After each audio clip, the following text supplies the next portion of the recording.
নমস্কাৰ মই বিপ্লৱ দাস আৰু আজিৰ এই ভিডিঅ'টোত মই ডিসকাশন কৰিম এজন ব্যক্তি বা কোনোবা এজনে যদি মেকআপৰ কোৰ্স শিকিব বিচাৰে বা বিউটিশিয়ানৰ কোৰ্স শিকিব বিচাৰে তো কোৰ্স শিকিব যোৱাৰ আগতে তেখেতে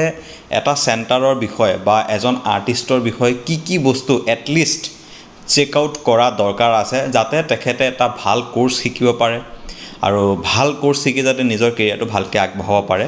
তো এই ভিডিওটোত আমি এটা কমপ্লিট ডিসকাশন কৰিম তো ভিডিওটো শেষলৈকে চাব তো প্ৰথম বিষয়টো হৈছে যে কি যিজন আৰ্টিষ্টৰ কথা আমি ভাবিছো বা যিটো সেন্টাৰৰ কথা আমি ভাবিছো তো আমি প্ৰথমতে সেই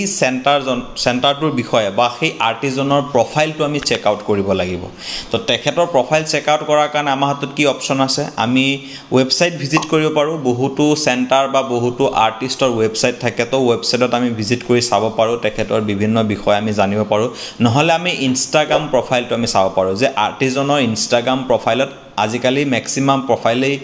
ইনষ্টাগ্ৰামত পোৱা যায় তো গতিকে আপুনি ইনষ্টাগ্ৰামত অলপ চেক আউট কৰিলে যে তেখেতৰ প্ৰফাইলটো কিমান ধুনিয়াকৈ ডেভেলপমেন্ট কৰিছে আৰু কেনেকুৱা কাম তেখেতে কৰিছে গোটেই বস্তুবোৰ আমি ইনষ্টাগ্ৰামত দেখা পাম আৰু ইনষ্টাগ্ৰামত আমি চাবলৈ হলে কোনজন আৰ্টিষ্টৰ ফলোৱাৰ্স কিমান আছে হেতু এটা মেটাৰ কৰে যদিও বাট আপুনি এটো চাব লাগিব যে তেখেতে ইনষ্টাগ্ৰামত কি বস্তুবোৰ ডেভেলপ কৰিছে বা কি বস্তুবোৰ তেখেতে শেয়াৰ কৰিছে কেতিয়াবা এনেকুৱা হ'ব পাৰে যে কিবা বেলেগ টপিকৰ কাৰণে হয়তো তেখেতৰ ইনষ্টাগ্ৰাম ফলোৱাৰ্স বাঢ়ি গৈছে কিন্তু মেইন আমাৰ কি কাম আমাৰ হৈছে যে মোক এজন ভাল আৰ্টিষ্ট লাগে তো গতিকে মই তেখেতৰ এটা সলিড প্ৰফেশনাল প্ৰফাইল মই তেখেতৰ দেখা পাব লাগিব তো সেই বস্তুটো আপোনালোকে প্ৰথমতে ধ্যান দিব ইয়াৰ লগতে সেই আৰ্টিষ্টজনৰ আপুনি যেটো কোৰ্স শিকিব বিচাৰিছে ধৰক আপুনি মেকআপৰ কোৰ্স শিকিব বিচাৰিছে তো তেনেহলে তেখেতৰ কোৰ্স সিলেবাস কিবা আছে নেকি তেখেতৰ এনকোয়াৰি নম্বৰত ফোন কৰি তেখেতক কক যে আপোনাৰ কিবা কোৰ্স সিলেবাস থাকিলে আমালৈ পঠাওক আমি শিকিব বিচাৰো বা আমি চাব বিচাৰো যে আপুনি কেনে ধৰণৰ আমাক কোৰ্স শিকাব বা আমাক দিব তো কোৰ্স সিলেবাস আপুনি ডেফিনেটলি লব কাৰণ আপুনি ধৰক কিবা এটা ভাবি আছে যে মই এটো শিকিম বাট আপুনি যেটো কোৰ্স সিলেবাস মেমে পঠাইছে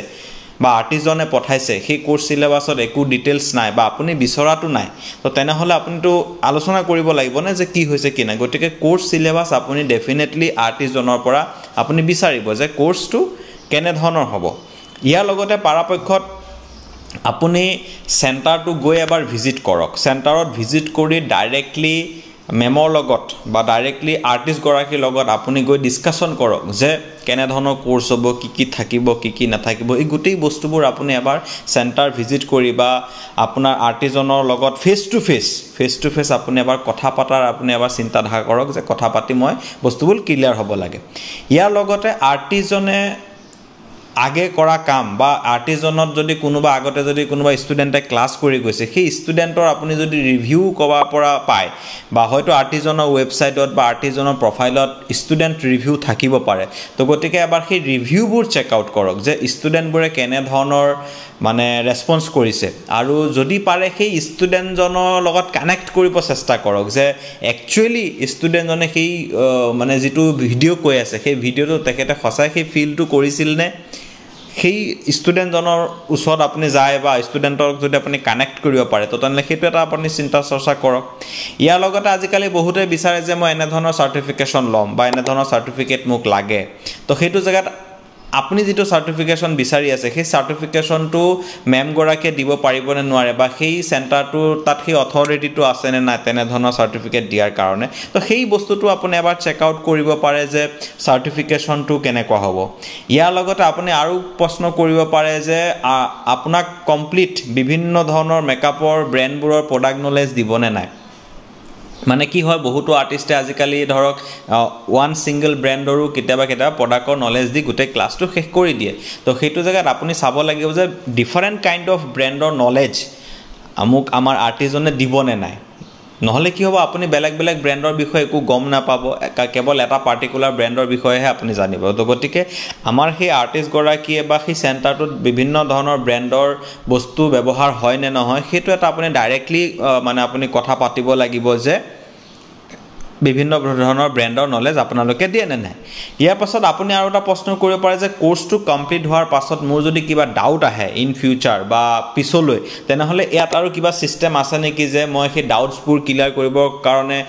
কিবা ব্যৱস্থা আছে নেকি আপোনালোকৰ তাতে তো সেইবোৰ এটা আপুনি প্ৰশ্ন কৰিব পাৰিবে মেমৰ লগত যে কেনে ধৰণৰ ফেচিলিটিজ আছে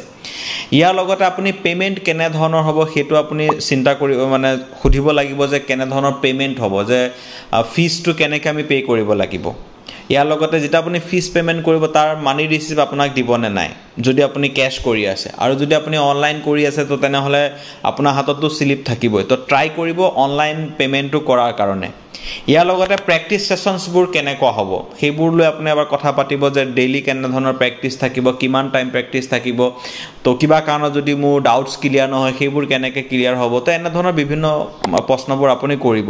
ইয়াৰ লগতে এইবোৰ চেক আউট কৰাৰ লগতে আপুনি আৰু এটা বস্তু ধ্যান দিব লাগিব হেতু হৈছে আপোনাৰ নিজৰ মাইন্ড সেটআপটো কাৰণ যেটা আপুনি কিবা এটা কোৰ্সত আপুনি এনৰোলমেন্ট লবলৈ যাব তো প্ৰথমতে আপুনি নিজে ক্লিয়াৰ হোৱা দৰকাৰ যে মই এজন মেকআপ আৰ্টিষ্ট বা মই এজন বিউটিশিয়ান হ'ব বিচাৰিছুনে নাই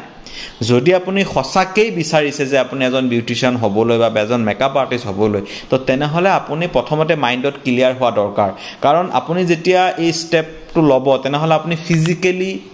মেন্টালি আপুনি ৰেডি কৰিব লাগিব নিজকে আৰু লগতে ফাইনান্সিয়ালিও আপুনি ৰেডি কৰিব লাগিব কাৰণ আপুনি এটা যেটা কোৰ্স কৰিব কোৰ্সৰ এটা ফিজ থাকিব লগতে আপোনাৰ প্ৰডাক্টছৰ এটা প্ৰাইস আপুনি পেমেন্ট কৰিব লাগিব আপোনাৰ আহা যোৱা এনেকুৱা বিভিন্ন ধৰণৰ আপোনাৰ এক্সপেন্ডিচাৰবোৰ হ'ব তো আপুনি ফাইনান্সিয়ালিও এটা প্ৰিপাৰেচন ল'ব লাগিব তো ফিজিক্যাল মেন্টাল এন্ড ফাইনান্সিয়াল এই তিনি ধৰণে আপুনি নিজকে খুধি চাওক যে মই প্ৰিপেয়াৰ নে